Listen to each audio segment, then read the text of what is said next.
at this is, well, very small world. Kasama ko ngayon, kaklase ko pa nung kolehiyo sa University of Santo Tomas, Paul Veloso. Hi, Paul! Magaganda, Winnie. Oh, yeah. I'm so happy to see you again. At proud ako sa'yo na nakapagtatag ka ng ganitong klase. Ang ganda ng restaurant mo. Salamat po. Kailan pa ito na itatag?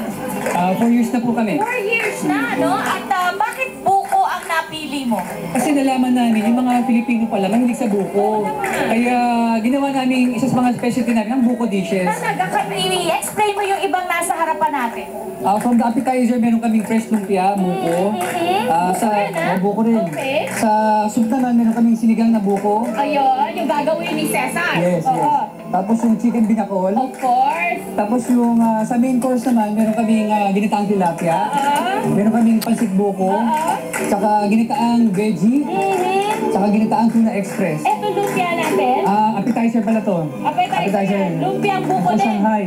Talaga, pagkatapos sa dessert. May dessert, meron kaming buko cheesecake. Okay. Tsaka buko halo-halo. Aba naman. Kompleto. Paano yung pinaformulate ang inyong mga recipes?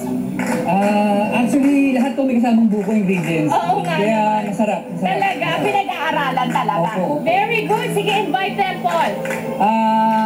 Inayaan ko kayo lahat na kumain dito po sa Balisa Sayaw, sa Silang Cavite. Meron po kami sa Puerto, sa Cebu and Davao po. Aba, very good. Thank you and congratulations to you. Nice to see you again. Si Paul Veloso po, ng Balisa Sayaw, dito po sa Silang Cavite. Naku, kasarapan ang mga niluluto. Alam nyo pa,